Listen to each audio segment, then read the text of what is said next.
We are live. Evening and welcome once again to Gaming Under the Influence. I'm Mike, and this is Alex, and we're coming to you from our fucking basements in Woodbridge, Ontario, because we're in the middle of a pandemic. I think this is the third episode we put out since it started. It will be in just as many months, right? So yeah, we've been lacking too busy playing video games, I guess, eh? Damn right. Yeah, man. So what's new, buddy? Not a whole lot. I've been busy here pretty much all weekend, just messing around with my PC I'm building. So haven't actually played a ton of games. Maybe just a mission or two in Red Dead, just to sort of test out my new components before putting them under a custom water cool rig. So very cool. You know what, man? It's been a fucking boring ass week, and we only spoke a week ago, so I'm happy that you have your new computer to tell us about. You got anything you want to explain about your build? Fuck, man, it's been I started, so I'm basically waiting for parts, right? Like a lot of the water cooling stuff that I'm being held back by waiting for certain things. So what I did was I took all the components, the CPU and all that shit, the new RAM and stuff, motherboard, right? Threw on a temporary cooler on Friday just to power it up. And yeah, so it's like an all-in-one water cooler that I stripped out from one of my other PCs, and I just temporarily booted it up just to make sure the motherboard's okay, the CPU's okay, the RAM's fine. I did some stress testing, just ran through some programs, right? Now, if it's not too technical a question, can I ask you how these fucking things work? Like the water coolers, do they have like fucking water-filled units that sit right up against the CPU, or what is it? So yeah, basically that's what it is. So I'll send you a picture, but essentially there's a CPU water block, which is just like it's like a heat sink that just goes onto the CPU, and you run your tube in and out. There's two ports, right? So obviously one in and one out. And then what you do is you run from the pump. So I have a little pump with a reservoir that fills all the water up, right? And then it pumps the water through the CPU block, which will be in and out. And then it goes to a radiator, which is connected to two fans that are running to cool the rad while the liquid flows through it. And then it just simply feeds back to the pump and the reservoir. And then, yeah, so I booted up with the stock stuff just to make sure everything was working. Thank God it did, so I don't have to return or exchange any components. And my temperatures surprisingly were pretty low with like the all-in-one cooler, it's called. It's still water cooling, but you don't fill it yourself. It's just a contained unit.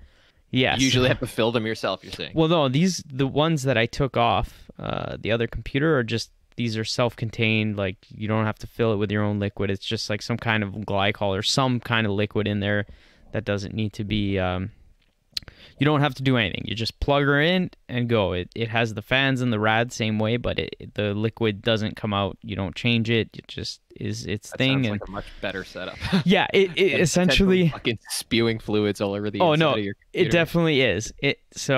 But that was kind of the draw for me, was that I wanted to do my own custom loop for the first time. I've never done one, right? So your own custom cooling loop, you're saying? Cooling loop, that's right. Holy shit. So I have to cut the tubing to the appropriate size. I use fittings with like barb compression fittings to attach all the tubes, and then once that's done, I will have to fill the pump, turn it on so that it pumps into the CPU block, into the rad, and then you keep filling it until it's totally filled with water. You remove all the air, right?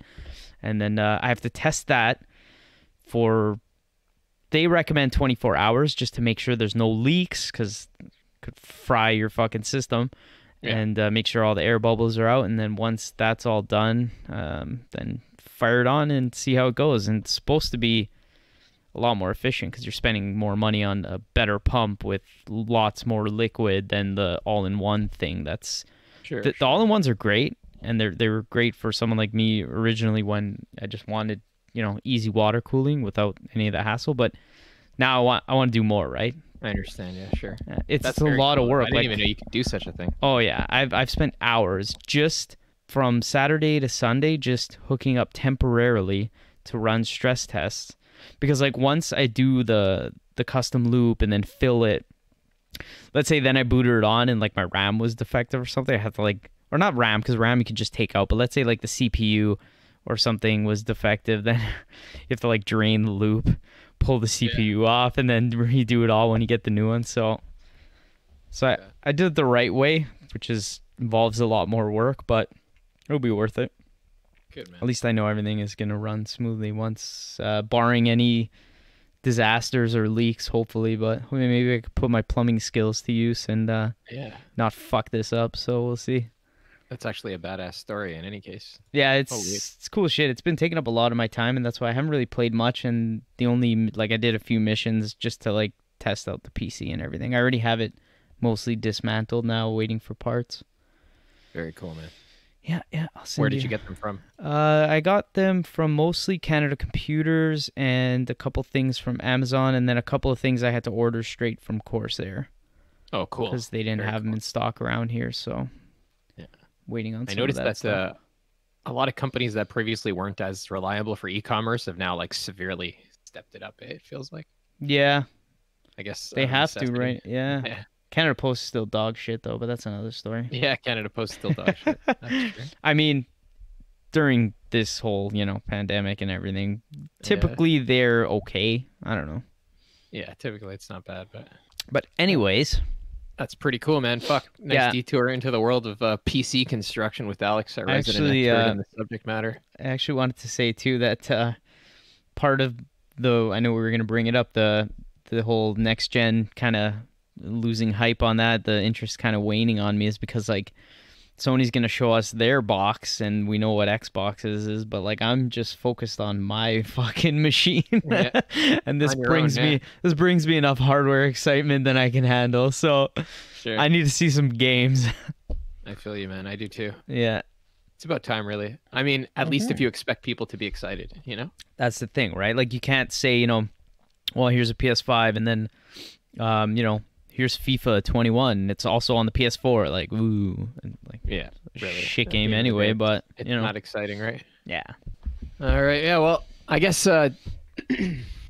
especially for a guy who's fucking right in the middle of building his own computer, I can see why your interest in next gen would be waning. But I guess for me, my relation to consoles has always been like instrumental. Like, I'm attached to the brand insofar as I feel it's associated with the kinds of games that I like to play, but in lieu of that, like, what are you really going to be excited for? Like, I much prefer PlayStation, but in the 360 generation, like, it was easy to be soaked on Xbox because they had shit to play, right? Like, many reasons. Plus, they jumped the gate and came out with the 360 earlier than the PS3. They left Sony kind of scrambling, right? They really like that was a big thing too, because it was like, well, PS3 is a year away and 360 was already out. I was like, fuck, all right. And they had the games to back it up.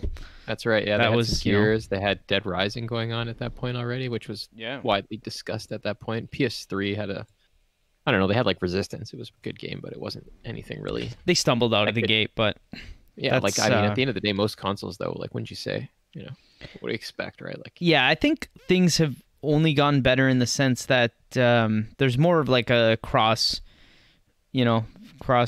kind of, how they release games on both systems. It's nice to have the option, but again, like we're speaking of like interest in the next gen. Like no one cares to really, I guess, buy it to play the same games. You know what I mean? We're looking for a killer app or an exclusive, right? Whereas like at the same time, I can say, I guess, that playing it on newer hardware, if it's upgraded or faster, that's cool too. But I think it's the killer app and that like the must-have, exclusive games. That's what really drives. I think so too. The interest.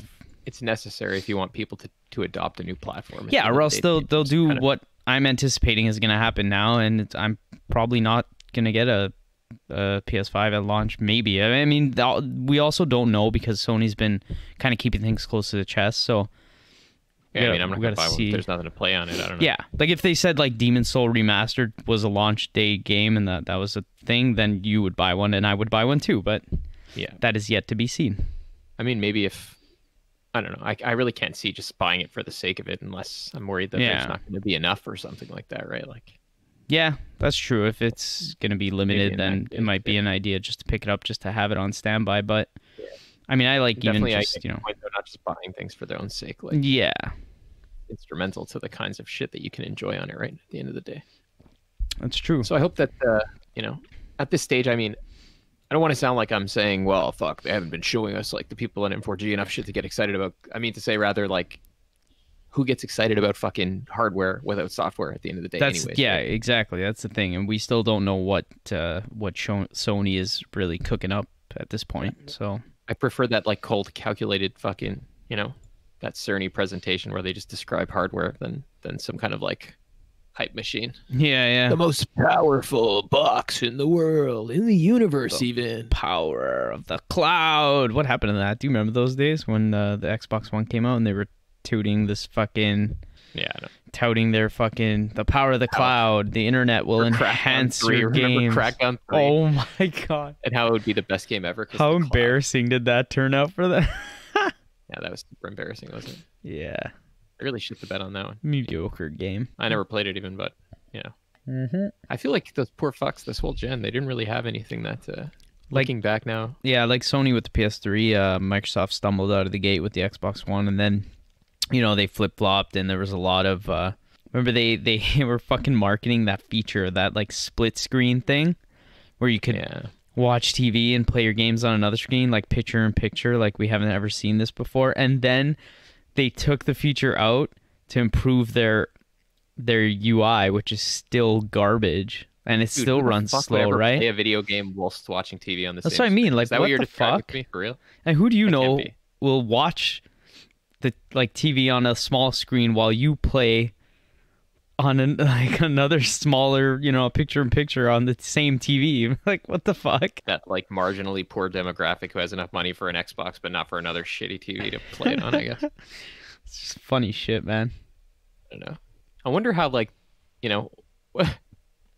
what kind of logic motivates the decision to implement these things, I don't know. That was when they had that whole push for like TV and to be the Xbox One, the one device in your living room, blah blah blah. Like, we saw how that went, and now it's clear that they're the one device in your living room. Yeah, they're like totally trying to go after we're just the fucking game service console thing and games, but they're all whatever. The quality of games isn't quite there for my liking, but on that note, oh no, sorry, I was going to segue into that thing about Gears, but that's probably better left for when we're talking about all of the stuff coming out in 2020. I guess it is interesting here though to note that at this late stage in the generation, like despite the fact that on its own hardware sales is about as relevant as the power of your box, it's interesting to note that Sony has 52% of the market share this gen, with 111 units moved by May 2020. 111 million? Yes. That's fucking nuts, right. It's a lot of PS4s out there in the wild. It is nuts, and that's half of all of the consoles sold this gen, roughly, so... Nice. It means there's about 220 million consoles out there, and I guess probably due to the fact that most of the stuff to play, worth playing, is on a Japanese box right now. Yeah, that's the thing. Like, multiplats obviously are on both, and they play just fine on both, and then you get better exclusives out of Sony. It's just the way it is. If it was reversed, we would say the same thing. Like we always talk about the 360 days. Honestly, I don't even know it's specifically Sony. Just it's not American. That's true. If you count Nintendo in there, yeah, it's Japanese development generally. I think is just more given to superior game making, better decisions, better, more integrity. Yeah, it's good for us at the end of the day. Yeah, it is, isn't it? Another thing that I thought was marginally interesting. Last week we talked about Ghost of Tsushima a little bit, and how it was, it drew on a number of very evident inspirations from this generation. And I stumbled on an article on Ghost of Tsushima today on N4G talking about how it was inspired by many of Sony's first-party titles this gen. I guess that's definitely the case, though. I would broaden that qualification to say, like, it looks, more or less like a... I think there's another article like this, celebration of this gen generally. And I kind of like this idea, I like this idea that late in the gen, people can kind of look back at it and, kind of pick like a characteristic genre, a characteristic form of movement, in this case being some like open world games, probably, right? Yeah. I thought that was I thought that was last gen's thing, but Yeah. I guess Yeah. maybe it carried over to a certain extent. I guess it was really like at the end of last gen that became a prevalent thing, wasn't it? If you Yeah, think about, let's probably. think back on that. When did we notice that became a thing? Well, all You know? the like Ubisoft games, the Assassin's Creeds, the Far Cries, and then you know, It was really Assassin's Creed and Far Cry that instigated that, wasn't it? it might have been. Yeah, they had some pretty banging open world design early on in the gen, right? Like there was always GTA, but it never really became the kind of thing that you saw in every single game until like even Zelda and whatnot adopted That's it, true. right? They almost like starting with 3 and like Vice City, like the early days of 3D open world Grand Theft Autos. They had like almost a monopoly on that. They sort of They did, pioneered yeah. it, right? They did. Even around the time when Red Dead was being made, nobody really made games like that, right? Yeah. Yeah, I remember playing actually, we're going to talk a little bit about Maneater after, but I remember playing a game called Jaws Unleashed that came out in 2006 on PS2 and thinking to myself, fuck, this is like Grand Theft Auto with a shark, right? Like just because there was no word open world game back then, Yeah. It just didn't exist. There was no genre like that. Like, I mean, at least not that my 16-year-old self was aware of. I don't know. There might have been, but it was definitely in its infancy. If Yeah. Like, I mean, I read PlayStation Magazine and shit. You know what I mean? It wasn't in popular discourse like this term, open world game, something that Right, you saw yeah. being made all the time, right? Now it's like, yeah, okay, they're making the next Zelda an open world game. They're making the next X, Y, or Z an open world game, right? Yeah, that's true. So I guess that if that's the case, and Ghost is a celebration of the characteristic genre of this gen, Open Should be- world. yeah, it should be interesting to see what that plays out like. There's been a number of pretty sick games that were open world, that I myself enjoyed a lot this generation, especially last year. Yeah, I'm still plugging away at Red Dead. I'm gonna finish it, but it's gonna take a little while. Yeah, me too. But I we'll remember get when we started this project in April of 2019. We were both totally put off of open world games. that was like one of our biggest things we wanted to talk about Yeah. all the time was how much we hated fucking open world open games. world games, And then yeah. right after that, like, not right after, but shortly after, the games started coming out like Days Gone. Yeah. And just like That's right. Yeah, and then I started totally fucking taking the opposite perspective. it's like someone was listening to us. They're like, fuck, Yeah, I'm gonna show you idiots. we got to do better. Yeah, it's good. No more good, man. boring fetch quests and collectathons and Yeah. that's Funny thing is, I even come to realize that it's not per se like even collectathons that I dislike. It's this like it's the tangential nature of that where it doesn't need to be, right. You yeah. can make a game like Far Cry 5 or indeed like Maneater that not quite a collectathon, but like the point is just going across the map, right? To points on the map. That's the point, Yeah, like whatever. exploration. I bet Ghost of Tsushima is going to be a lot like that. Yeah, and I dig that, except when it's like, I like Red Dead a lot, but like for me, it feels like there's two different games in that game, a Yeah. little bit, right? Yeah, I hear you. Feels like kind of like, when you're playing Mario Odyssey and 1 minute you're a T-Rex and the next minute you're fucking some other random shit that's not a T-Rex. Yeah. Feels like in Red Dead you're playing the mission, like it's this feeling that I don't get when I play something like Days Gone or There was much less Death Stranding, right? Like you're playing the game and the game is consistent throughout. Like what you're doing is consistent throughout, Yeah, there was one part in Red Dead that stuck out to me that I found funny enough that to bring up, but I think it was when when you go fishing with Jack and you first see the Pinkertons. Yeah. And then the whole thing was like Arthur's like, I gotta get back to camp because he's got to tell Dutch that like we got to get the fuck out of here soon, right? But then like I just hung around and like did some other missions and Exactly, yeah. it lost all sense of urgency. I was like, don't we got to get the fuck out of here? Like what? This is what they would call ludonarrative Yeah, dissonance. And like to be fair, I exactly. guess like I would like if you're gonna be technical about it, like to counter like I understand that sensation. I definitely share it with you, but like Right. technically, like it's not supposed to be like a perfect like why doesn't Arthur take a shit if it's supposed to be like a perfect description of his life? You know Yeah. what I mean? Yeah. We're not privy to that scene either. That's It's the just to thing. say Like, there's- sorry. no, it's okay. I was just gonna say you could look at it like super literally, like all the stuff I'm doing in between, is just putting that on hold and like it doesn't make sense, or just That's right. That's a good play word. the- Literally, if that's not literally what obviously yeah, it's- or just play the fucking game, and then when he gets back to camp and he talks to Dutch, and then this shit continues, whatever, right? Like all the stuff in between. At the same time, like, do you have to like? again, like art is not supposed to be, you know, photography or a perfect representation of life. So Mhm.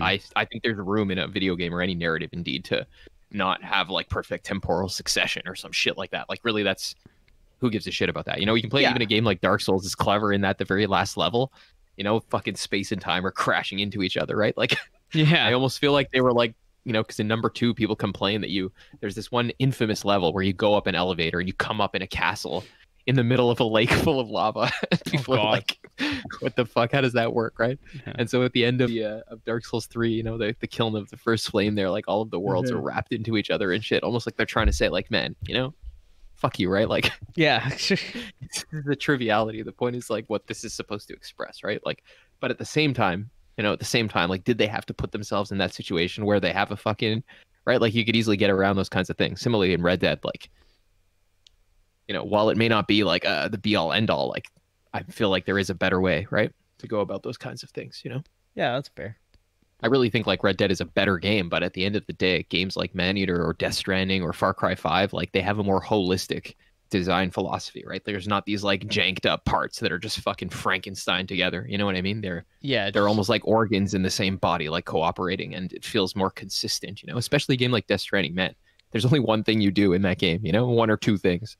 And even the second thing you do, which is shooting things, it's because they're trying to prevent you from walking somewhere, right? Like, Yeah, there's really only one thing you do. I like yeah, that, you know? that makes a lot of sense. I hear you. That consistency, right? Like, Right. or Far Cry 5, again, like, you know, yeah, you're just fucking running around the map finding shit. I guess technically it's a collectathon, but like, you progress in the rest of the game by doing that. You know, it's not this tangential element that's just stitched onto the side. So Yeah, exactly.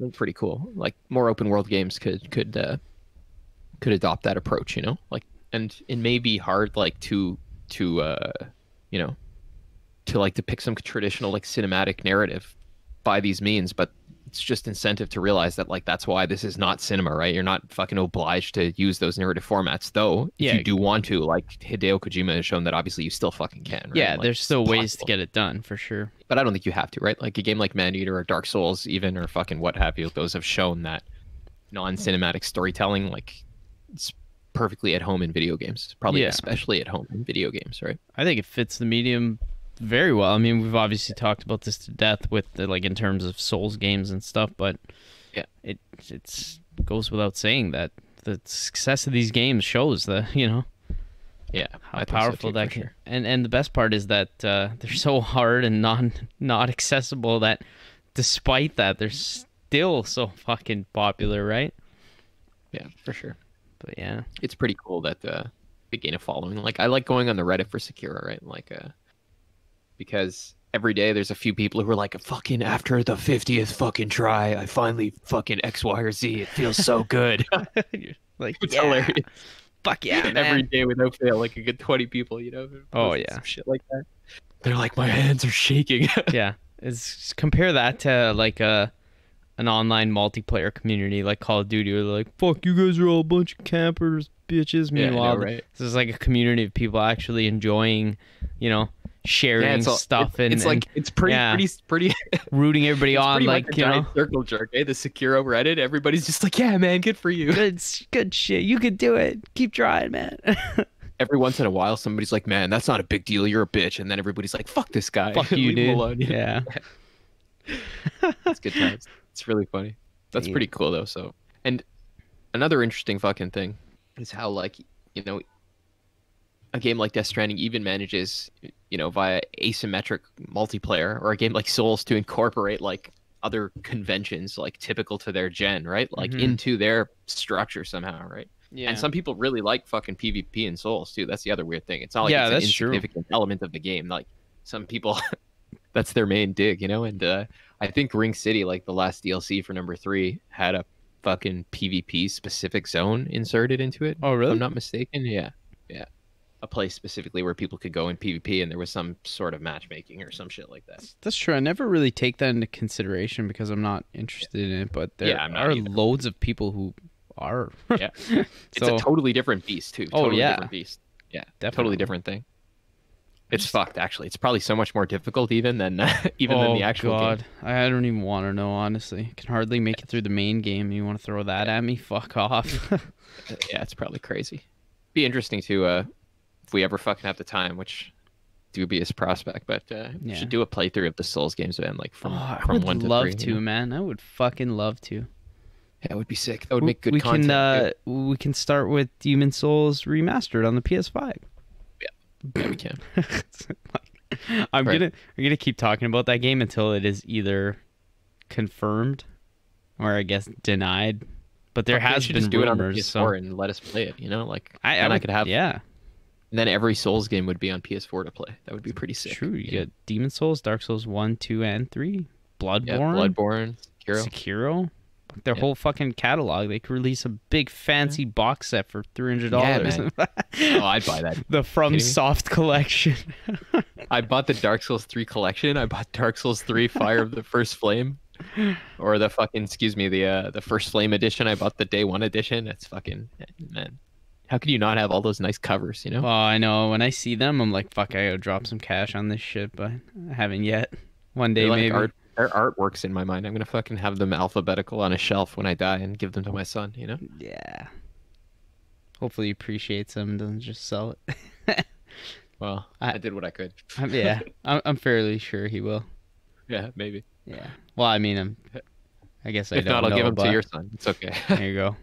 I'm gonna raise my kid right on a steady diet of video games. Yeah, me too. I'm gonna start him off with like an original Nintendo and a Super NES and be like, yeah, these just came out like a month ago. And then like 2 months later, be like, oh, check this out, Nintendo 64. Wow. I want him to like go through the same stages that we had to go through to appreciate like the shitty graphics and the garbage gameplay, right? Yeah, the progress, right? Yeah, he's never gonna get to remember. Fuck yeah, I remember that too. My first console was a Game Boy. Look how far we came, man. At the time, man. One thing I noticed when people come into the room when you're playing certain games that have like digital actors and shit like that, like most of the time they don't realize that it's. My mom's like, "What movie is this?" Dude, even like sport games, like I think of my like, I would even confuse that. Like, unless you know what you're looking at, it looks right. Like, exactly like it looks pretty much unless you're like focusing on it and you can tell that camera angles don't change. It's not like or the circles on the floor or something. Shit like that. But if you just take a glance over at it and it looks realer than sports on TV in the 50s or some shit, probably. Fuck it. You know what? Soon it might look better, like the way we're approaching graphics. Fuck, it's crazy. It is fucking pretty interesting shit. Oh, man. I've actually totally forgotten until now, but I started playing just for shits and giggles. I had already beaten it closer to when it came out. Remember Link's Awakening when they remade it on the Switch? Yeah, didn't you beat it? Yeah, I did. But for some reason, the other night I was hanging out with Leanna. She was playing Breath of the Wild, and I was like, "Fuck, I want to play a Zelda game too, just for a few minutes." And I started a new game on Link's Awakening. They have like a hero mode, and so I'm only like half an hour into that. But hero mode essentially, there's no when you like cut grass and stuff, and you get the little hearts that you can like. Yeah. Just to heal, they got rid of that, and enemies do double damage. So it's like fucking, it's like playing a fucking Zelda Souls game practically.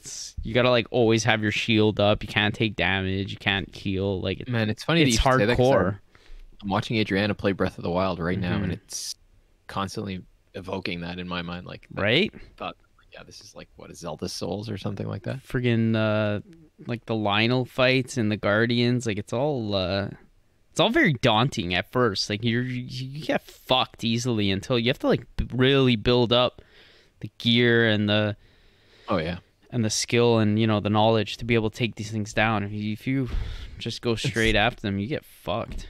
Sometimes she's doing these puzzles and I'm like, man, what the fuck? She's like, it's confusing. There's one that it's like this one we just saw. It's like about constellations or something like that. The hint is like, look to the stars. Oh my god. Like, what fucking stars? There's like shit all over the place. Yeah. It's the most unintuitive fucking thing I've ever seen in my life. Some of it is really a challenge. Like, you really got to rack your brain a little bit. It's too much for me, but it's fun. But it's a good game. Like, Leanna, did you guys do like all of those shrines? I did all 120. She's probably almost at 100. She's fucking motoring. But like, I did as many as I could just on my own, and then like the last like 30 or so, I kind of just looked up their location and went for it. That's pretty cool. As opposed I guess, to Leanna's trying to do them all naturally, find them all. Oh, yeah? She's not looking at any guides, so she's dumped. Honestly, probably almost 100 hours into like she's been playing like crazy. Dude, that's serious. Hey, she loves it. It's good shit. Trying to find them without any help whatsoever. Yeah, I mean they have like there's 120 of them, so it's pretty easy to stumble upon them if you're exploring the whole map, right? And then they have the shrine, the thing that beeps when you're walking towards one. I don't know if you ever seen that. I forgot what it's called, but if you're walking towards a shrine, it just beeps, and then it beeps like faster as you get closer or something. So that helps too. Sick.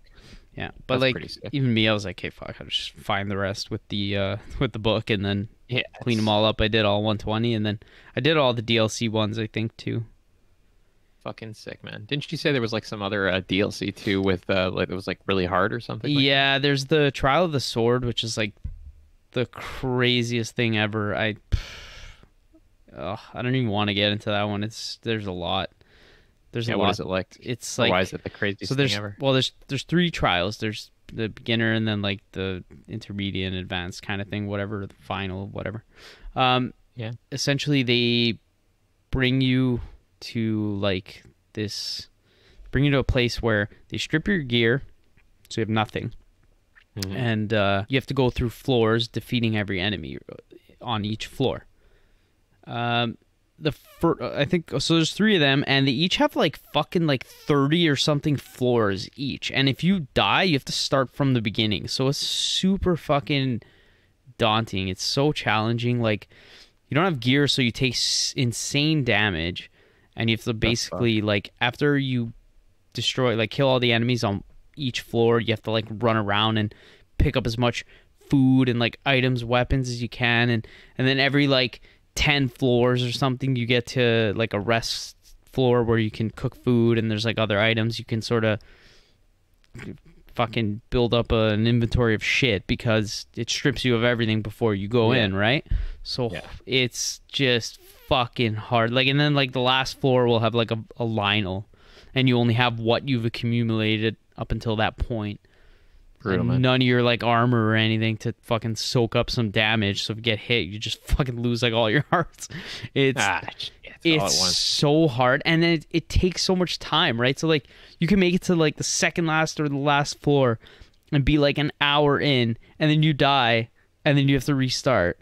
So oh my god, I did the first 2 trials, and I'm on the 3rd one, but like to get back into that is almost like, maybe not quite, but almost like how you were saying, like to beat the last boss of Sekiro was like a 2-week process, like just to get like get things fucking get your skills back up. Oh boy, I don't know if I'll ever do it at this point.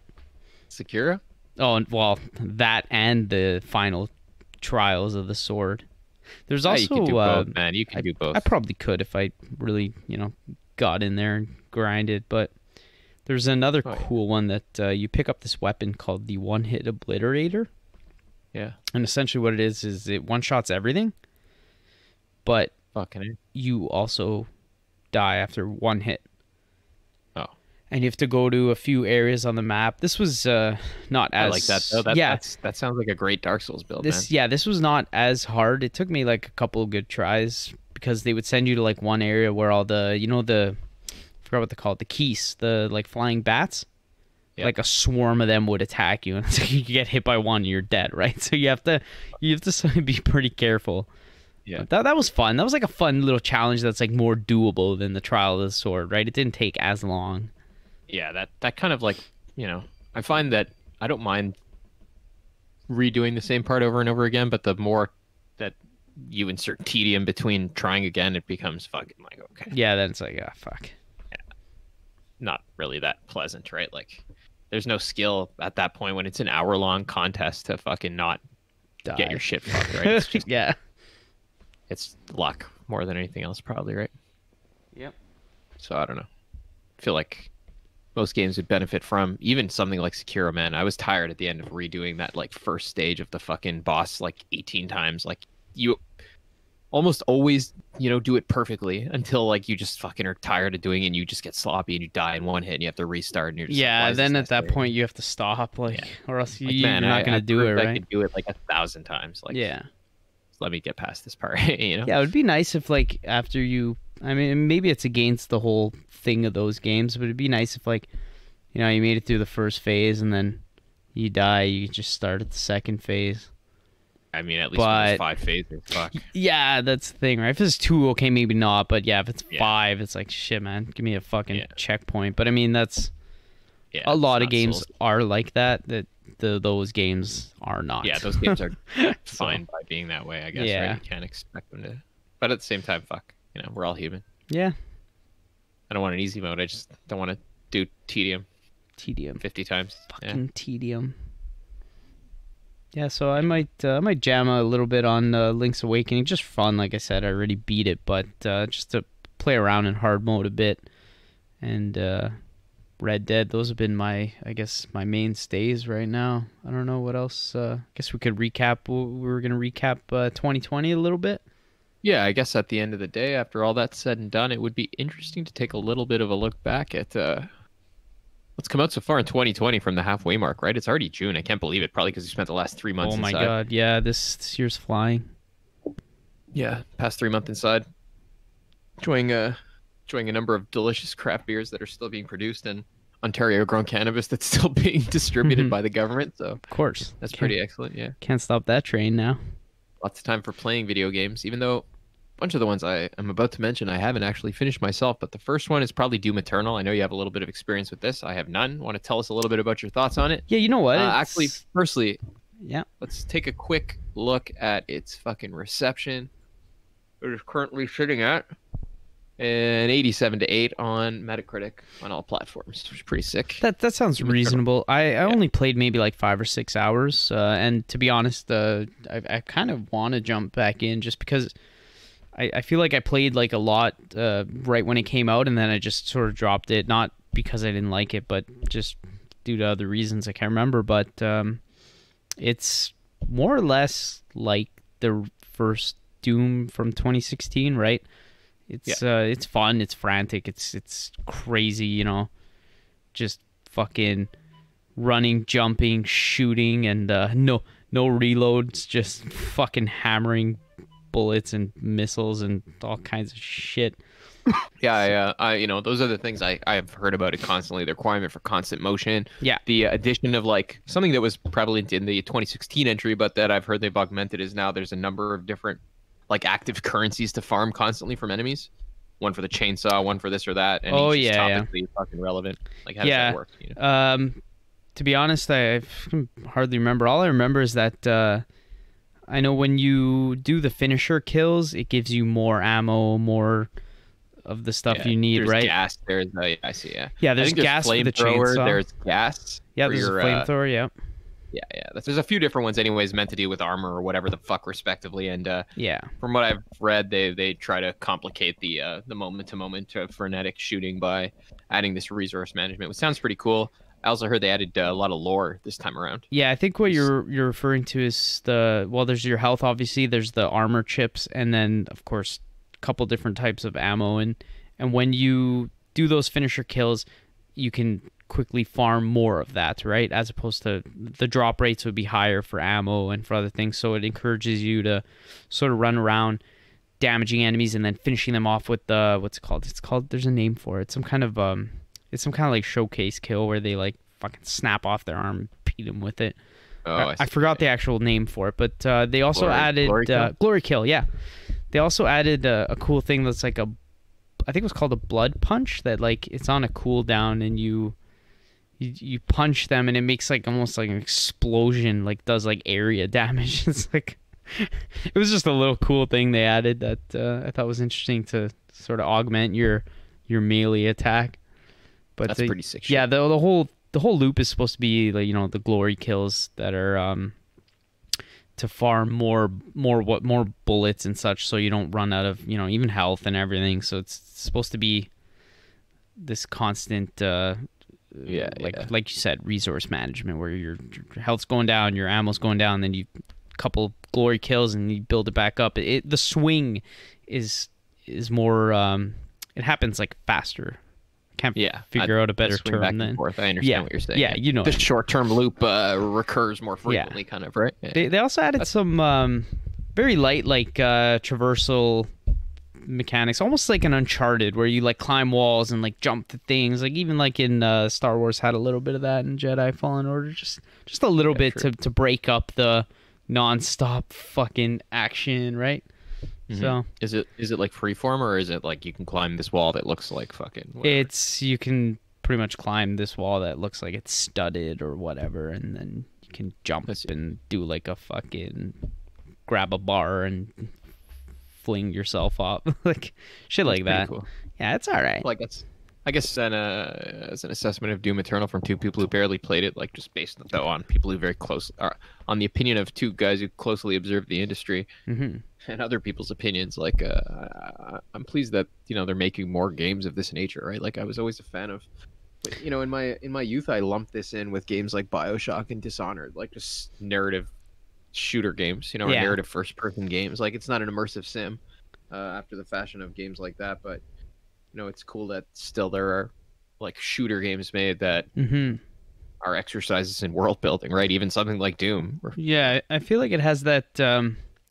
Like before when we were talking about open world games, and you were saying how like Death Stranding is like has that more consistent. Like it's more consistent. I feel like it sort of has that going for it, where cool observation. There's not too much deviation. It's very straightforward, and the story is told right in front of you, and that's nice. I can dig that, man. Yeah, there's no. I like focus games. Yeah, I think they did a pretty good job on it. It's even cool when games are focused in their like tangents. Even when they depart from the main point, like they still kind of are on the same point, right? Yeah. Cool, yeah, but that's good. Like it's cool like there are games like Doom that are like that, and it's cool that Bethesda made something that wasn't shit also. That's worth acknowledging, right? I think because they just published it. Yeah, true, fair enough. Yeah. Idsoft is the maker of this one, right? Yes, that's right. It looks a lot like Rage 2, which we did try, right? Yeah, it's probably using the same engine? Tech, same engine. Yeah, sure definitely. Unreal That's Engine. a more open world take on the same kind of thing, and it wasn't as well received. So good for you, Doom Eternal. Yeah, it's a fairly good start to the noteworthy AAA releases of the year. Eh? Before that, there wasn't much, was there? I don't believe so. This was in March. This was like at the first couple of weeks of the quarantine, I believe, that Doom Eternal came out. What were the highlights of January and February? I can't even remember. January and February is nothing noteworthy. Just to releases, nothing that you or I would find noteworthy anyway. So right, I think we can safely move on to the next one. We actually did play a fair chunk of, which was Nioh 2. Yeah, we did. You more so than I. That was in the at the end of March that came out, right? I think so. Yeah, that was pretty cool, man. We played it together actually. We played it for a couple of weeks together. Yeah, you know what? I thought the combat was very tight and feels really good, but. Yeah, it's a great game. It's another PS4 exclusive, actually, which is interesting. But we both stopped playing because that game is grindy. It's grindy. It does not have like the Miyazaki like artistry behind the never mind the fucking level design, but like especially for me, like the soul of it. Like there's cutscenes, for example. I remember the one with the kitty, like that. What's his name? Oh, I can't remember. I know your companion, that guy who follows you around all the time and acts like a monkey. Like, yeah, I don't even remember. You encounter that cat boss, and he's like, there's these moments of silliness and lightheartedness that, like, and Nobunaga Oda doing a weird like dance performance, which apparently is actually like a traditional Japanese thing. But in any case, I'm just trying to say like it's got this weird like almost like fucking JRPG style tone to it. Wouldn't you say like when you're playing that, it feels like. Yeah, definitely with like I can't remember his name either, but the companion guy who acted all goofy and stuff is like it's kind of like out of left field for this game. Like was Nioh 1, did it feel as like JRPG like this too, or not really? It always had like little hints of that, like the Kodama, those little cute guys that were sitting around and shit, right? Like they had your cute little like demon guy on your shoulder. I don't know, there were little elements like that throughout, but it was broadly like a more I'll be sober honest game, I guess. I only played the first level of Nioh 1 because I was like, that was when I was at my peak of like CSGO addiction, so I bought it, played it like once, and then went back to Counter-Strike like a fucking idiot. But For me, it was the exact same story with Nioh 1, buddy. I played about 50 to 60 hours of it. I And enjoyed it a just- lot. Like, the combat is fucking sick, and Mhm. some of the levels are sick too, and some of the bosses are sick. Some of it's excellent, but like, the game's too long. You know, you Yeah. get caught in these like in between the epic bosses and the fucking cool shit, and the cool main levels are like, okay, you do one main level, but between that and the next main level, which you're 10 levels too low for, you have to do a whole bunch of other shit, which is just like cut up versions of the level you just did. You know? Yeah. Ugh. And then even by the time you finish that, you may not get the gear you need to progress, right? Like, not for the build you want anyway. So you got to go and dick around a little bit more, and it's just exhausting, you know? Yeah. Fucking 50 hours in, and I'm not even halfway through the game. You know what I mean? Like, Yeah, it's a little that's too fucked. much for me. Yeah, too much. If every hour of that was like just like when you're playing Bloodborne, you're seeing something new. It's fucking fantastic, right? Oh, definitely. Like, Fuck that It's game. not like that Oh. here. It's not like that here. There's not that magic, you know. Though the universe doesn't have that integrity, right? It's Yeah, plus it's more arcadey. It's like it's just like a stage for you to fucking whack shit on. It doesn't have that yeah, same inner exactly. light. And the gear system sort of really contributes to that, what you're saying, because like you could finish a level and then, like you said, if you're still not geared up to progress, it's like, well, why the fuck am I doing that again? I just did that. Like, it doesn't make sense, right? And that's the part of the loot system that bugs me, because I actually like the way, you know, I don't mind the loot system. I don't mind, you know, finding better gear, but when it puts a fucking detriment or like a halt to your progress, then I feel like there's kind of a problem. It could have just been Right. tuned a little differently, right? Like, kind of ratcheted down a little bit. But at the same time, you know what, buddy? There is a fucking large community of people with an appetite for that sort of like grindcore experience. Is right? true. People who want to like fucking play just Nioh 2 for like 2,000, like literally look at 2,000 Destiny. hours, right? Tons Like, of people exactly, play like Destiny. For me, like, man, you know, 50 hours is like a long game, and 100 hours is Fucking almost like once every 2 years I play a game like that. You know what I mean? Yeah. So the concept of sitting down and playing something like this and not playing anything else for hundreds of hours, especially because of like artificially, you know. Yeah, like it's good, but it's not time, right? Like, it's not that good. Yeah, it's like, good, but not because of design decisions like that. What does that have to do with the best parts of it, right? The best parts of Nioh 2 are the first time you enter a new zone. You know, the new zone is fucking awesome. It's like if the other levels are a stage, this is like a fucking Broadway stage. It's epic, right? Like, it's super cool to like explore it for the first time and to see the boss at the end who's like thematically related to the level. And there's always like a cool like history lesson there, and it's like those levels are sick. It's everything around them that is not sick. And the problem is you can't just do those main levels, because when you finish one, you're fucking way under leveled for the next one, right? So yeah, you got to do side missions and other shit, which were like okay, but it's okay. But they're side missions. They shouldn't be mandatory to get enough gear to progress, right? That's just if you want to. Way too much, man. Way too much. And sometimes you go into you just suppose you're playing some pretty rough boss. You're like fucking learning it, and you beat it. You're like, yeah, I just beat it. You get into the next side mission, and you get to the end of that side mission in the same level you just finished, and it's the same boss, except there's two of them, and you're like, oh, that's so cheap, eh? What the fuck? That's just like, it just, you know. That's nasty, yeah. That's everything wrong with video games right there. Like, everything wrong with what like, if I had to say what I don't like about the medium, it's that pure gamification of it all, you know? Yeah. You took, like, suppose this guy was a character in your world, and suppose, like, there was any purpose there was to any of the elements involved, you just totally destroyed it. You just made them, like, throw away little bits artificial, of, like, man. Yeah. It's all fucked. That's awful. I'm not down for that. What was after Nioh? Was it Final Fantasy VII remake? After Nioh, it was either Resident Evil 3 or Final Fantasy VII remake. Oh yeah, see, I didn't really play Resident Evil 3, so let's talk a little bit first about Final Fantasy VII remake, because I know that you really enjoyed that one. Yeah, I think I went into great detail about it already, but yeah, you did. It's give us a little brief. Now it's a month after the fact, and you can tell us in brief what your feelings are about the title. Still feel fucking amazing about it. It's just a fucking well put together game, man, and I don't care, you know, about any of the complaints and all this shit going on about, you know, what may come, because part 2 will come and we'll see what it is when it does. But aside from that, part 1 was done very well. I really like it too, man. Yeah, what I played so far. Yeah. Like I'm going through it on hard still. Once in a while, I haven't really played it in a couple of days, but I did try the Airbuster, I think it is. on hard, and I'm a little bit stuck there. It's challenging on hard, but Yeah, yeah.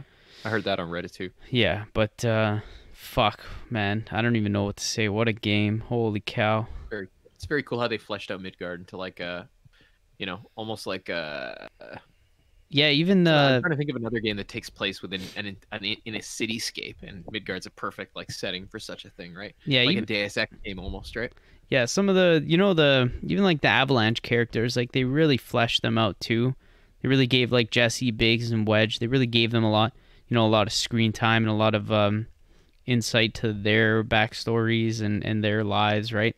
They actually made them feel like, they're part of your crew, like Avalanche, whereas they were just totally throwaway in the original, which is fine. The original is a great game on its own, but they set out to, expand on everything, and they've done so.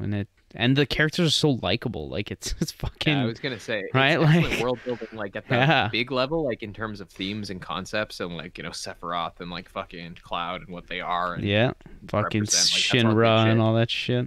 yeah. But it's also good shit just at the intrapersonal level, like where people are just talking to each other, like the And You know. totally not as cringy as I thought the English voice acting was gonna be. That's like no, it's one amazing, of the man. It's biggest points for me. when they talk to each other, you like after a little while. I think we were talking about another game like this recently, but you really get a sense of the characters and like what they would say in response to something, Yeah. before you heard them say it. Like you know them fairly well, right? Like if you Yeah. read fucking Hamlet, you know what he's gonna say. Yeah, it's It's that kind of exactly what feeling, right? I was gonna say. It's like an author who knows their characters really well and just puts them together so fucking precisely. Yeah, but just like the tone of like just being like somebody watching the conversation in the room. Like I always like enjoyed the scenes at Aerith's house. Yeah. Cloud like super awkward talking to Aerith's mom, and it's just like Yep. for no particular reason other than like it seems like the mood of those scenes is really well done. I really like that kind of shit, right? Like Oh, yeah. those moments are to me like what games like Final Fantasy are about, buddy. Ever since I started playing them, those like character moments for somebody who typically like is averse to those kinds of moments. in Yeah, I was games gonna generally, say, like, yeah. yeah, I really like those.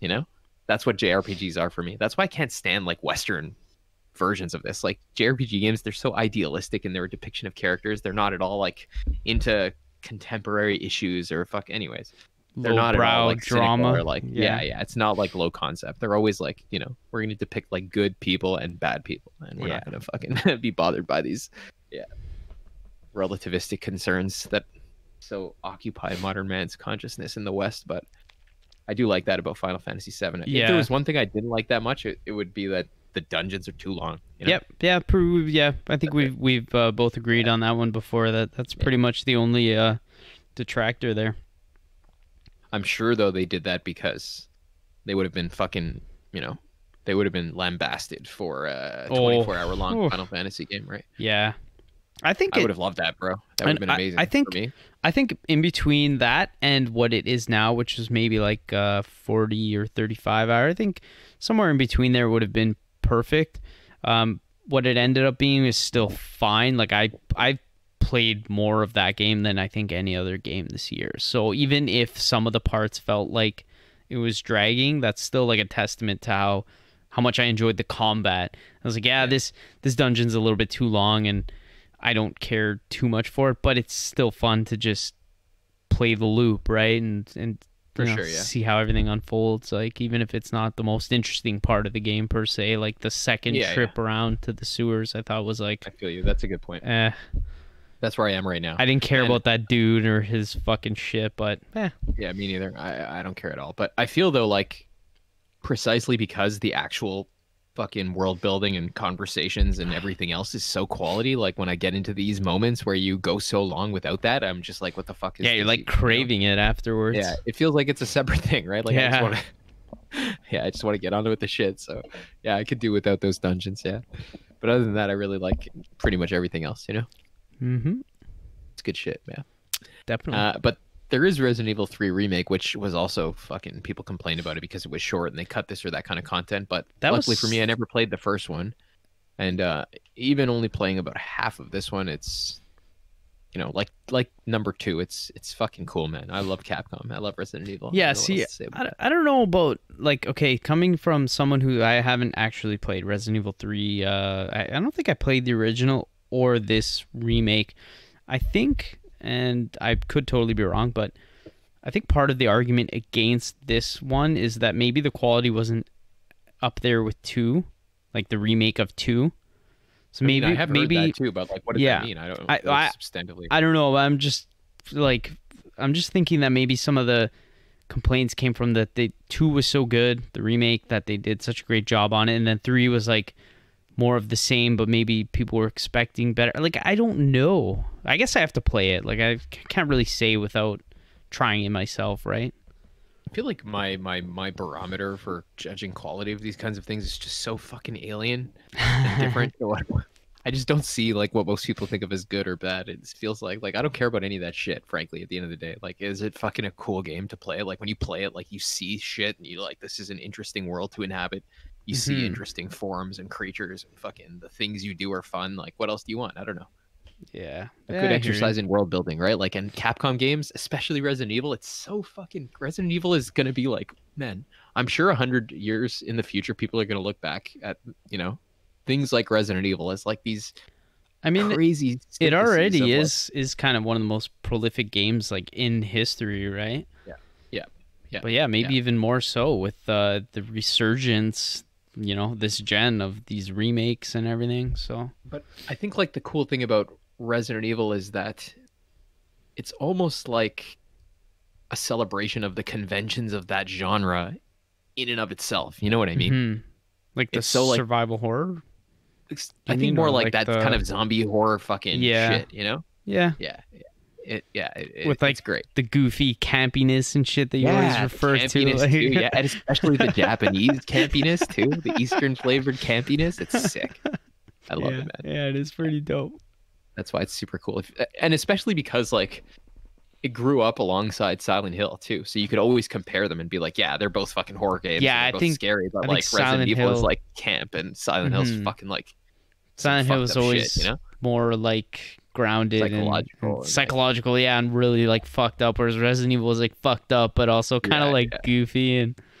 Like Silent Hill's fucked up because there's themes of like murder and rape and shit, and and Resident Evil's fucked up because it's goofy like Japanese like Wesker turning into like I don't know like it's like a parody of itself. It's like fuck. Yeah, it is. Yeah.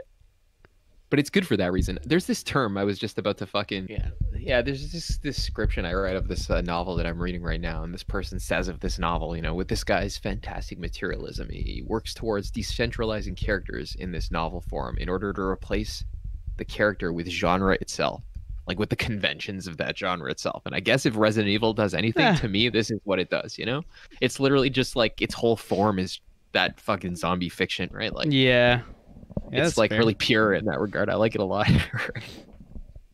It's awesome, man. It's awesome. But yeah, 3 is cool, and 3 is actiony. And you know what, man? I feel almost like I had to like it for one simple reason. Can you guess what that is? I was gonna say Jill Valentine, but that's probably not it. No, yeah, I know. What is it? It's that she has a Dodge. So it was kind of right. It's about her. There's iframes. It's fucking... Isn't that sick? That is pretty dope. Dark Soulsident Evil. Yeah. So that's pretty sick. Cool. After Resident Evil 3, there was a couple more things that are worth mentioning. I've already talked about Maneater a lot last week and the week before, but you know, I could just mention again that it's really cool, and it's another example of that like open world game. The progression of which is just essentially exploration, which is awesome. Yeah. And it also was you know, it didn't have a human protagonist, and it was really cool how they presented the world and through this like mockumentary fucking fishing show style. It was just a super fun and awesome game, and I hope they make more things like that, you know? Yeah, I hear you. Hoping for like a kaiju simulator next, like a Godzilla kind of game where you just wreck cities and shit. That would be epic. Hey, you know what's really funny that I was just thinking about? What? You know what's not starting this week that probably would have? What? Fucking E3. Oh yeah, you're right. Yeah, not that anybody would be there. Anyway. That's what I mean. Yeah, but like Yeah. it's usually I think early or mid June or July. Oh, I mean, can't like, remember. what companies would even go if it's still fucking occurring? Didn't most of them drop out? Oh no, it's all been canceled. The whole thing is kiboshed. But Oh, I mean, like, even if there was no COVID, didn't like Sony stop going and a bunch of just other just big... Sony. I think just Oh, yeah? Sony. Yeah. Microsoft would have been there. That's Microsoft bread and butter, dude. Fucking PR marketing. That's what True. they do best. True. Sony. I'm sorry, Nintendo to some capacity. They dropped out, I think, a year or two ago, and started the trend of doing their own directs during E3. But I I like think that trend. I think they've always had like a somewhat of a presence. Like they're gonna have people there and showing off some stuff. I think they just didn't do like a full-fledged press conference like the Yeah, like Sony and the before. Microsoft would have done, right? Mm-hmm. But I like that Nintendo does their own thing because fuck you, why shouldn't they, right? I Could prefer do it whatever that way they want. because it's easier to announce shit. We can hear it more, you know. Yeah. Anyway, what was the next one? The last one was we're- Gears Tactics, man. Gears Tactics. Yeah, There we are there's- bitching all the time about a lack of Microsoft games, and Yeah. they finally made one, and nobody. we didn't even play it. Fuck. Yeah. I gotta jump into that one as soon as I can, which will probably be as soon as it goes on sale on Steam because I'm a cheap bastard. But To be fair, I actually sent away to our distributor asking for copies of that, and they said there is none because it doesn't exist for Xbox. okay, were they planning on releasing it or did they just fucking... At least it's not physically on Xbox. I don't know if it is on the digital storefront or Maybe. if it's not on Xbox at all. Maybe it's only on PC at this stage. Is that the case? I think it might be. I'm not even sure, to be honest. I know it's out on the PC, but maybe not on the Xbox. But I mean, it's supposed to if it hasn't. So. Yeah, well, that you know, But that's interested to play that. I do like the Gears universe. Oh, I've fucking enjoyed it since I was young. Sorry, yeah. I just see now that it released on obviously on the PC, but it is coming out on the Xbox, but they don't have a date yet. Probably they're waiting for whenever they feel like releasing physical copies. I don't know. Anyway. Good stuff though. That's cool, man. But yeah, we should one of us should. I'm probably gonna try it. I feel like I would like this more than 5. I bet because I heard think I would it's like it a too, little yeah. more gritty. It has a little more of that like Gears, like dark, fucking And vibe it's like and shit. XCOM style RTS too, which is nice. Yeah. Easier to manage. It's not like you have to learn like Total War fucking craziness. Like Yeah, that's true.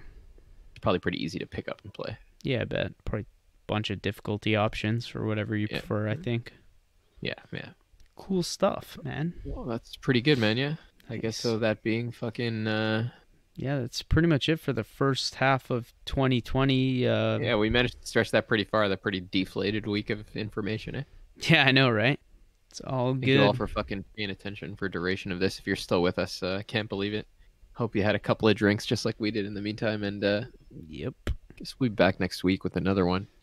Next What week. is coming in the next couple of weeks, man? Yeah, is Absolutely nothing. there- I'm pretty sure, but I'm gonna double Fuck. check right now. Is there anything looked? Oh, well, 10 days from now, I think is the Pokemon DLC, which is something that's- for me. I'm down Damn, for more that's at Pokemon. least something to talk about next Yeah. week. That's pretty cool.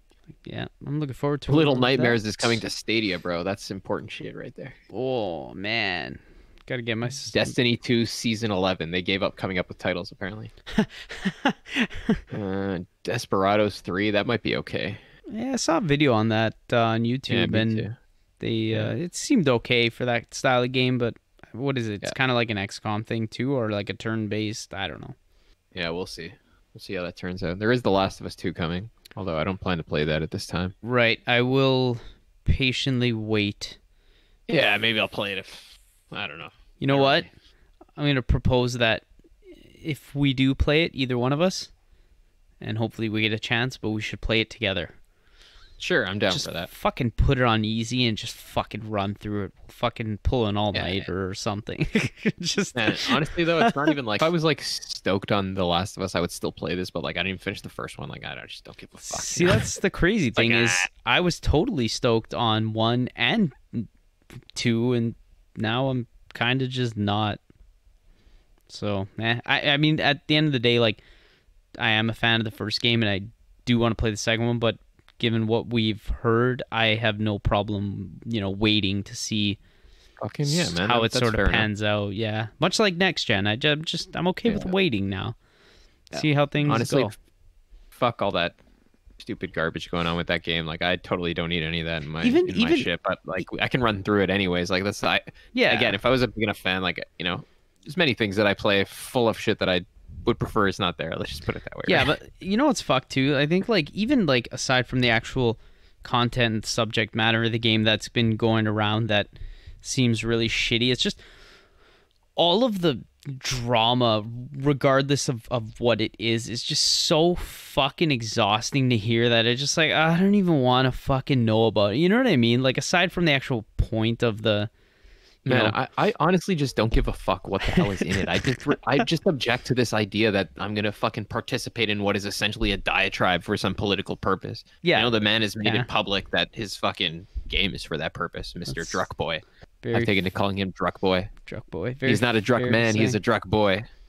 And his interviews, like I read his interviews, he's like, you know, fucking this game is really about how love is insanity. It's insanity. Look at what some man would do for somebody he loves. Like, is it really insanity to not kill an innocent girl to save somebody else's life? What the fuck would you? This some Hiroshima ass reasoning, buddy. You know? Yeah, I kill one person to save 50. Of course that makes sense. Like, what are you fucking some kind of utilitarian? Like, that doesn't make any sense at all. Fuck you. I just don't like that attitude. It's like that Cory Barlog, like fucking, Yeah. you know, I think he hypes himself liberal, up like too holier much. than thou kind of like Yep. pontificating attitude from the basis of fucking intellectual nothingness. Yeah. It's disgusting. Yeah, it's a Yeah, big so- turn off, eh? Yeah, that's really why I don't want to fucking play the game. I don't care what the Yeah. hell's in it, So but I that's- don't like that. Like this, it's gonna be permeated by this fucking orientation, right? Like, no, Yes, thank you. that pretty much sums up our fucking, hype on The Last of Us or lack thereof. Yeah. Yeah. It's all right. But there's another game called Ys. I don't know how to say it. YS. This fucking Ease. JRPG series. Yeah, I think anyway. I played this one on PS Vita, fucking probably 5 years ago, bro. Yeah, definitely. Memories of Calcutta, the remaster of the Vita version. It's coming out on PS4 on June 19th, and this game is actually pretty fucking sick. You know what? It's an interesting esoteric JRPG series that I think it might be worth getting into. It can't be more than like 30 hours long to I was finish a game like just this. gonna right? say that I would be willing. I've always seen those games and I've always considered trying them, so this might be a good time to do so. I didn't even know they were coming out with that one on the PS4. I believe this is 7, and if you like it, there's already 8 on PS4, so that's pretty cool too. Beauty, lots to get into. And there's Control, the Foundation DLC coming out for Xbox. I know it's already out for PS4, but So even when you think there's like a shortage or it's like a slow couple months, there's always something, eh? yeah, not to mention And the we backlog. didn't even talk about a Xenoblade Chronicles remastered like that. I would love to jump I haven't into as played it well, yet, right? but- Yeah, I'm still hacking away at the end of the second one. yeah, that'll take a while. I'm just gonna tell you a quick story, and then we can shut her down about Sure. Xenoblade Chronicles 2. Actually, like, it's just an excellent game, but it's so fucking dense, man. It's dense. Like, I honestly don't feel like it's bloated though. It's just super, super, super dense. Like, not like Nioh 2. It's not bloated. It's dense. You know. Right? Yeah, yeah. When Not you like put it down, you go back artificially. in. Yeah, you feel like you're illiterate. You're like, what the fuck am I supposed to do? The combat is like, I Yeah. had no idea. I put it down for over a year. Before It's- my son was born was the last time I played that Yeah, game. it's, and, like, it's I had one of no those idea. things you have to consistently play. Yeah. Or else all the things, Yeah. all those systems kind of get lost on you, and to jump back in is very hard Yeah, that's right. unless you remember everything. But Oh yeah, it's fucked. Over the past week or so, I slowly built up. Like, I started to understand it again. It's really fun to play now. Like, I like it, you know. Yeah. And there's this one character named Poppy who has this. In this game, there's these things called blades. They're like almost like Pokemon, you know. Mhm. Essentially, like all of the characters catch these. They don't catch them. They bond with these blades that yeah. give them different weapons and abilities in combat, whatever. Mhm. This one character, Poppy, who's this rotund little fucking. Oh, I don't know yeah. what he is, I like a remember hamster or that, some yeah. shit. Yeah. Yeah, and he can't bond with blades because he's a pussy, you know. So he makes an artificial one, Poppy, who you can get 2 forms for, you know, in the main story to compensate for the fact that he only has her, right? Like, so you can Right. get the first one's earth, the second one's fire. There's a third form that you get through a side quest, and I'm trying to do that side quest right now. And I'm also trying to level up the other 2 forms of Poppy, and doing so requires playing this fucking game. Do you remember Tiger? I don't think so. It's essentially like in Tora's house in Xenoblade Chronicles 2. Okay. There's this arcade machine where you play this fucking game within this game that's like this, like, you're essentially like this little submarine. You have to go down to the bottom of this really hard like level, eating fish and shit, and go back up without dying and collecting treasure. And that's how you get the parts to upgrade Poppy. Fuck, what the hell? Yeah, it's so on top of learning like to play this game again, I went back and I'm like, oh, it's time to upgrade Poppy, and I made it pretty far in this game before to like, pretty far into it, like at least the middle of it, So I got back into it and I was like, what the fuck is this? What is this? It's impossible. That's So hilarious. there's another 3 days of probably of learning this like stupid arcade game just because I want to unlock the last form for Poppy. That's what it takes. Then Yeah. must be done. It's gonna be good. I guess that's it, man. Sorry for fucking going on. No, it's quite all right. That I guess that will do it for this episode in the first half of 2020. Not it's been a bit disappointing, I must say. not as good as I guess 2019, but it's hard to follow up 2019 because Yeah, hard to follow up, even when the world's not fucking burning to the ground. yeah. Well, we'll see. There's still half a year left, so there's still some time, right? And then there's gonna be Ghosts, which I'm fucking lukewarm in regards to. Like, I feel like Same. I care about Ghost of Tsushima not because I care about the concept, because I care about video games as a medium, and it's a noteworthy release. You know what I mean? Yeah. I mean, yeah. Well, we'll see how that one pans out. It could be a nice surprise. It would be a welcome. Could be like again, like I feel like because we know Sucker Punch is a fairly reputable studio. Yeah. The concept is fairly cool. Like it should be quality at least, right? Like Yeah. But I guess we'll see. That's not only enough to get me to lukewarm. Yeah. All right, man. Well, it's been great. Thank you guys for listening. Hope you fucking have a great week, and Thank you. be back in 7 days. Take care.